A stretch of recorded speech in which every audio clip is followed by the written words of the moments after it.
the Orion 80-foot fishing vessel out of Gloucester. And then you can see the Orion in there. The Orion, they're about the same length, about 89 feet or 90 feet. The Orion actually has a lower center of gravity, so it's less, get banged around a lot less. The Princess Laura's got that high bow and a much higher center of gravity, kind of the same body style as the Andrea Gale. There's Captain Dave checking out the depth finder. We got 50,000 pounds of fish on board. What do you think we'll get? Redfish today? Pollock tonight? Cod and pollock. Cod? Yeah, Pete cod. There you go. How long you been doing this, Captain Dave? 30 years. 48. Keep on fishing. Coffee and cigarettes run the boat. So what did you think of this trip overall? Good for 3 days.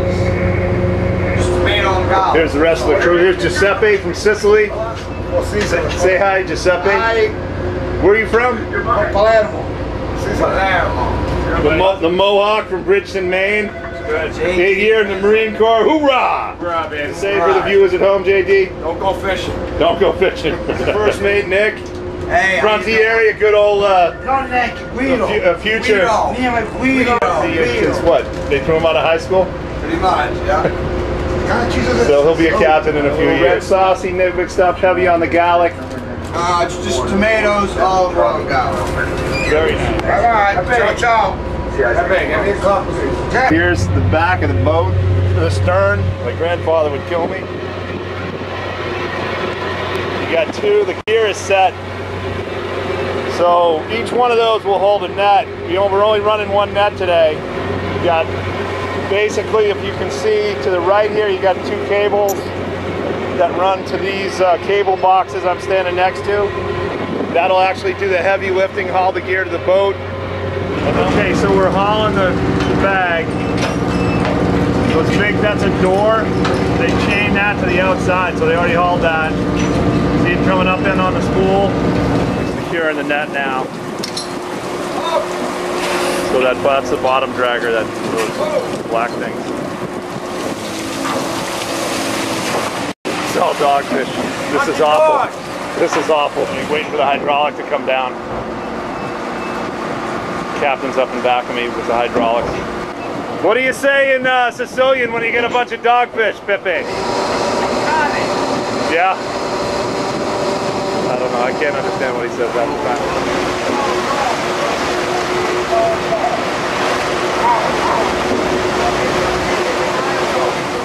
Oh, Mako shark. Look at that, this is a good one. Mako! Look at, can you see? See that, Nicky? Back up a little bit, wide angle. Yeah. Dead. Hey!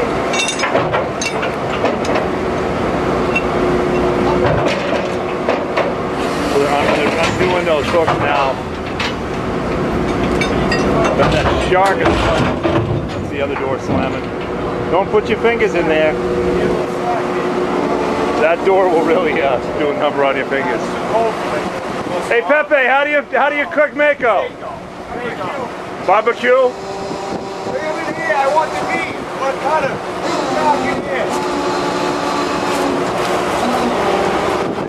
So at least we got dinner. Mako, not quite a Mako.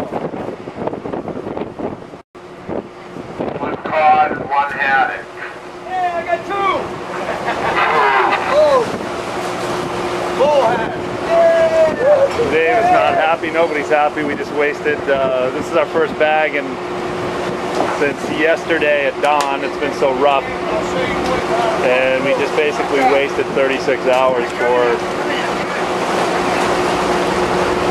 Pepe's showing off. Pepe! Open it up again. Still alive, watch out. Good job, Pepe. Okay. Put your head in there, Pepe. Still alive? Yeah. Not for long.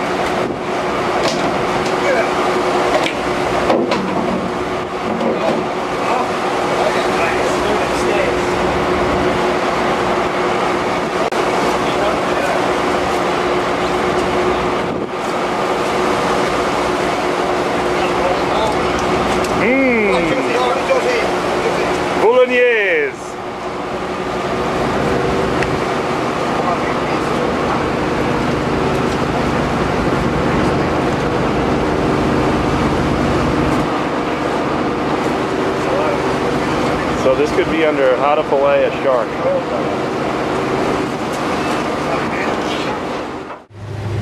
So there's a Coast Guard boat out here. And the question is whether they will board us to check out, you know, any illegal catch or what type of gear we're running. Okay, Pepe, what's your take on the Coast Guard? I can say you, the good people, they're here for serve us. Latest, we're on the way back to Gloucester now. It is Tuesday afternoon. So it's about 7 o'clock.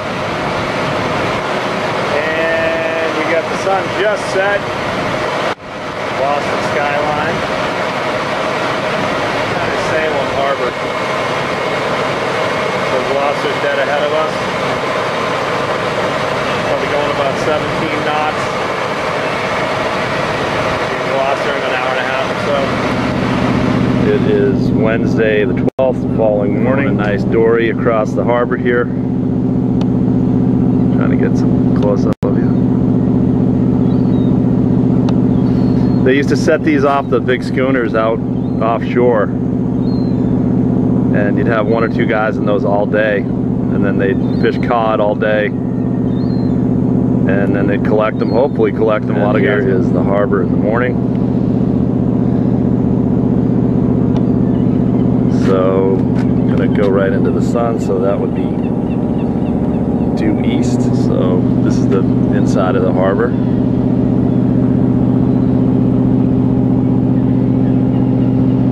Next to the Princess Laura, one of our other boats in the same fleet. A little close to get a good view of her. And there's the bridge of the Orion. We'll get some shots later while I'm not on the boat. This is a cool boat here. This is a it was built in the 20s between the wars, and it's a hospital boat, and I believe it served in World War II. Some guy's doing a lot of TLC on it, putting a ton of money into it. So this is Rocky Neck over here.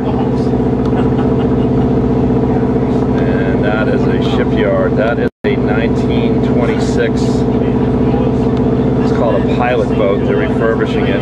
The one up on dry dock. I think the one in the water is a little bit older, maybe 1924. These are the, it's hard now, it's going to be too close, but this is the pilot boat, the 1926 pilot boat that I showed you earlier. Had a little bit of experience commercial fishing.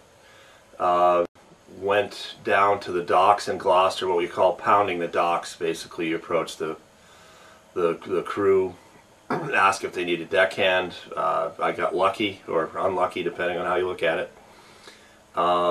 Got on an 89-foot ground fisher. Went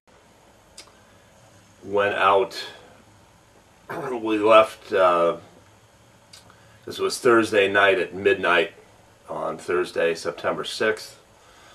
We were out to sea for 5 days. We fished first 24 hours. Once we started fishing at dawn on Friday. And for the next 24 hours, pretty much did nothing but fish. You might get a bag of fish over 5,000 pounds. So the biggest bag we had was probably a little over 6 feet high, and I would say probably more than 10 feet wide. And then they'd kind of lift the bag up with hydraulics, and the fish will spill out. You have bulkheads set up on the deck. And then, depending on the type of fish, we caught 40,000 pounds of redfish, which I believe they also call them orange roughy. You know, big one would be about that big, anywhere from, I think they wanted to be 9 inches to keep. Some were small, we'd get rid of, up to, you know, maybe somewhere around 14 inches. Anyway, you got 40,000 pounds of redfish and about 10,000 pounds of pollock. Unfortunately, the price was not very good. We had heard pollock was going for as high as $2.50 a pound before we went out, and have supposedly sold for somewhere around 80 or 90 cents a pound, and I think the redfish only went for about 40 cents a pound. Anyway, we fished pretty hard for the first 3 days, and then Hurricane Leslie blew in on Monday. it got pretty rough. We were never in any danger. It's a big boat that handles the water well, and she's got a low center of gravity, which is better to handle high seas. The swells were about 15 feet. The larger ones, it blew about 40 knots. Mostly the biggest weather was overnight, and it was pitch black. So we woke up in the morning and the boat was just thrashed. I mean, everything, the galley, anything that was not stowed away and battened down was basically spilled. The redfish you would just stow right away. We'd put them in basically kind of big version of a laundry basket that might weigh up to 70 pounds. You'd have to hump it down into the hole. Have one guy, a couple guys filling the buckets with, you basically use snow shovels. And then one guy would lower, that would be me, lowered all the baskets down into the hole. Then usually Nick was down in the fish hold where he'd pack the fish on ice. The redfish could go down whole. You didn't have to gut them. The pollock, we would set up a little assembly line. Giuseppe basically would slit the throat and then cut the belly open. Then there'd be one guy who would gut. If you get quick at it, you can just reach way in. Usually get almost all of it out in one swipe and then just kind of clean it up a little bit. Then we'll go into a wash bin. You always have a saltwater hose running on deck. A little bit heavier flavor, but still very good. Haddock is kind of first cousin to a pollock, slightly different, a little bit lighter in coloration, a little bit almost yellowish red, where the pollock were more of a blue color. Big ones might get up to, I don't know, maybe 40 pounds. I didn't actually weigh them, but maybe 3.5, 4 feet long. It was 18 or 19 inches. Anyway, we took home some, basically the money fish you sell, the other catch that you're allowed to keep. We caught a lot of lobster, but we had to throw them overboard because it's a violation, so a bit. And we went off of Truro. We were probably within a mile of Truro on Cape Cod. You could see the big sand dunes. There's supposed to be a big stock of redfish down there. We got a bag of dogfish, which is just garbage. They're basically kind of baby sharks. They have the skin is like sandpaper. And there was the 7-foot mako was in that bag. And then after that, they had just decided let's get right into Gloucester.